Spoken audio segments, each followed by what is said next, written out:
लाखों हजारों दस्तक आपको देख रहे हैं एबीपी न्यूज़ में। सर आपका स्वागत है। मैं इन जाने मानी हस्ती से मिलने आई हूँ।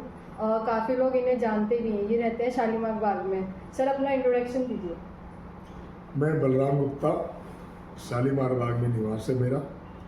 पूर्व में भारतीय जनता पार्टी जिला केशवपुरम से उपाध्यक्ष और वर्तमान में मैं राष्ट्रीय अध्यक्ष कन्यादान ट्रस्ट और सहकारिता प्रकोष्ठ दिल्ली प्रदेश में सह संयोजक और बहुत सारे विभिन्न प्रकार के मेरे पास दायित्व हैं। और मेरा शालीमार बाग में निवास है, जहाँ पर आप बैठे हैं मेरा निवास है। मैं एक आपको बात बताना चाहती हूँ। मैं मतलब इंटरव्यू लेने आई थी सर का, तो काफ़ी जगह हमने पता किया, सर का नाम लोगों ने ऐसे ही बता दिया कि इस फलाने जगह में इधर रहते हैं, और काफ़ी छोटे छोटे बच्चे भी इनको जानते हैं और ये काफ़ी फेमस है। और शालीमार बाग में आप किसी से भी पूछोगे तो वो खुद ही आपको एड्रेस भी बता देंगे और आपको एरिया भी बता देंगे, आपसे मिलवा भी देंगे जी। तो ये सर इतनी जानकारी कैसे हो गई लोगों को आपके बारे में? देखिए, मैं सामाजिक व्यक्ति हूँ और समाज के काम करता हूँ और क्षेत्र में वाकई मुझे बच्चा बच्चा जानता है। और क्योंकि मुझे शालीमार बाग 42 वर्ष हो गए और करीब 1997 से मैं जनसेवा में लगा हूँ, समाज सेवा में। 1991 में मैंने भारतीय जनता पार्टी ज्वाइन की थी और 1989 में 89 में मैं संघ से जुड़ा था, बाल स्वयं सेवकों में। और आज भी मैं शाखाओं में जाता हूँ, अपनी जो हमारी माधव शाखा है यहाँ पर शालीमार बाग में आरएसएस की, वो प्रातः जाता हूँ मैं। सर ये कन्यादान ट्रस्ट है, ये एक संस्था आपने कैसे चलाते हो सर? और काफ़ी जगह मैंने वोटों पे भी देखे हैं, वोट लगे हुए हैं और कन्यादान है। कन्यादान ट्रस्ट मतलब किस बेस पे है और ये राष्ट्रीय अध्यक्ष का मतलब क्या है? देखिए, कन्यादान ट्रस्ट का मैं आपको शॉर्ट में समझा दूँ। लाडली तुम्हारी विवाह खर्च हमारा, ये हमारे कन्यादान ट्रस्ट का नारा है। और ये हम 12-15 लोग हैं प्रमुख लोग इसमें, जो आपसी फंड से हम इसको चलाते हैं। हम कोई गवर्नमेंट से ऐड नहीं लेते। और लाडली तुम्हारी विवाह खर्च हमारा, इसका मतलब ये है कि वर वधू का आप इंतजाम कर लो, लड़का लड़की ढूंढ लो, जोड़ा बना लो, उसके बाद आप हमारे पास आ जाओ।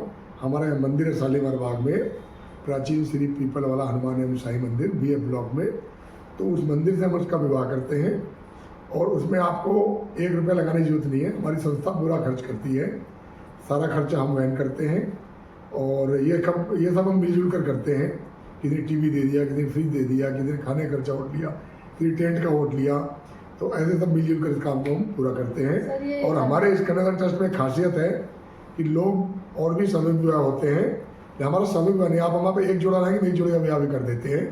और 2 होंगे, 4 होंगे, जितने होंगे उनका कर देंगे हम। और जगह क्या होता है, कई जोड़े इकट्ठे होंगे तब वो करते हैं। हमारे कन्यादान ट्रस्ट का नारा है, लाडली तुम्हारी विवाह खर्च हमारा। मतलब आप सामूहिक विवाह भी करते हो और जैसे कोई सिंगल लड़कियां भी होती है उनका भी कर देते हो? नहीं, हम सामूहिक का इंतजार नहीं करते। हमारे पास एक जोड़ा भी आता है, उसका विवाह भी हम अपने मंदिर से और अपने जो हमारी टीम है उसके माध्यम से सारा खर्चा उठाते हैं और कर देते हैं। सर ये आपको पद कैसे मिला? सर आप काफ़ी पदों पे हो और ये आपने इतनी कम उम्र में कैसे पद लिया? आप मतलब राष्ट्रीय में भी हो और प्रदेश अध्यक्ष भी हो, चेयरमैन भी हो, और मेन तो बात है RWA में आपको पद कैसे मतलब मिला? आपने कैसे ब्लॉक में अपना नाम कमाया?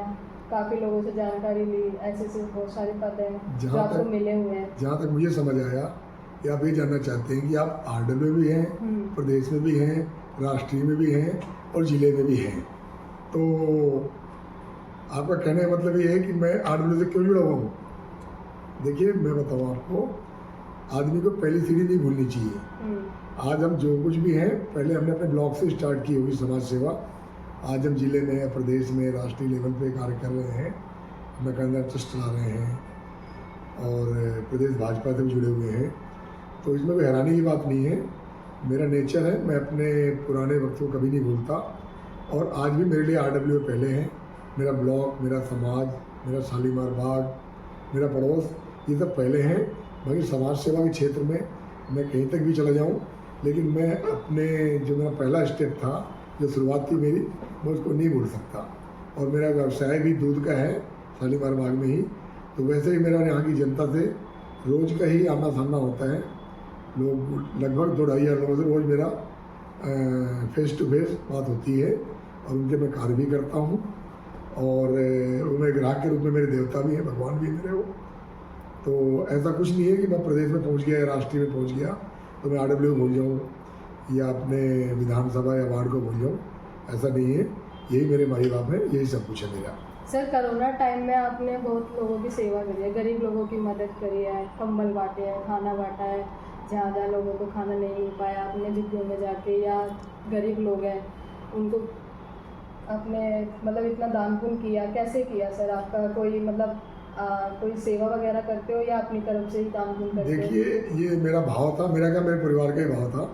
कोरोना काल में हमने करीब 474 सिलेंडर बांटे और पूरे देश भर से फ़ोन आते थे, वहाँ तक कि विदेश से फ़ोन आते थे, क्योंकि हमने अपने घर में एक कॉल सेंटर बनाया था जिसमें हम लोगों को सिलेंडर भी उपलब्ध कराते थे, सिलेंडर की फिलिंग कहाँ हो रही है, रिफिलिंग कहाँ हो रही है वो बताते थे। कई बार तो ऐसे थे फ़ोन आते थे कि सर मेरे पास तो केवल 1.5 घंटे की मेरे पति की ऑक्सीजन बची हुई है और मैं कहाँ जाऊँ, कैसे करूँ। हम उनको भेजते थे, बल्कि एक फ़ोन तो ऐसा आया जिनको हमने बवाना में भेजा रिफ़िल के लिए, बोली सर यहाँ तो बहुत घंटे की लाइन है, 12-12 घंटे लग रहे हैं, मेरे पति की तो केवल 1.5 घंटे की ऑक्सीजन बची हुई है। तो उनकी भी हमने मदद की और उनको 1 घंटे के अंदर ऑक्सीजन उपलब्ध कराई। वहाँ SDM वगैरह ड्यूटी में थे, SHO SDM जो भी थे, उन सब के माध्यम से उनसे बात करके उनसे सहयोग लेकर और उस महिला को हमने सिलेंडर प्रोवाइड करवाया। और मैं आपको बता दूं, हम लोग उस टाइम 24 घंटे अपना कॉल सेंटर चलाते थे जो घर में खुला हुआ था, मेरी दोनों बेटियां और मैं मिलकर। उनमें हम 4-4 घंटे नींद लिया करते थे और उसमें सिर्फ लोगों एक ही सवाल होता था, सर सिलेंडर कहाँ रिफ़िल हो रहे हैं। यहाँ तक कि जापान से, कनाडा से, अमेरिका से, पता नहीं कहाँ से फ़ोन आते थे कि सर मेरी बहन दिल्ली में है, मेरी बेटी दिल्ली में है, मेरी माँ दिल्ली में है, मेरी वाइफ दिल्ली में है और उनको ज़रूरत है।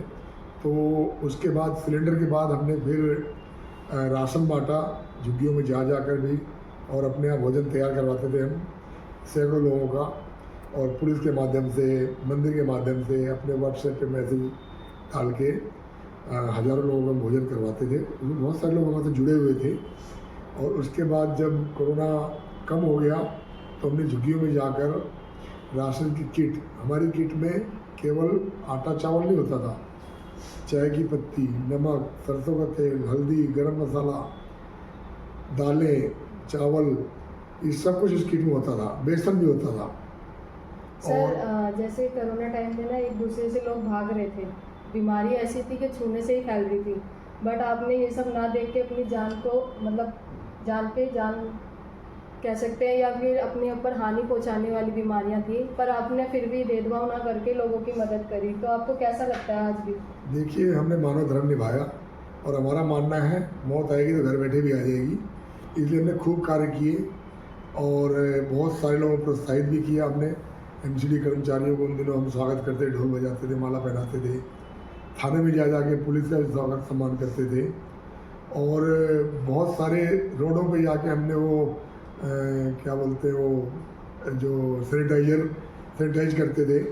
और यहाँ तक कि जब हम घरों में जाते थे ना, तो आज हमें लोग बोलते हैं कि भैया हमारे पड़ोस में हमारी जिठानी, हमारी सास, हमारा जेठ, देवर, वो सब रहते थे, उन्होंने हमारी मदद नहीं की, आपने इतनी दूर से आके हमारे घर में राशन पहुँचाया, पानी पहुँचाया, और जो भी मदद हमसे हुई हमने किया।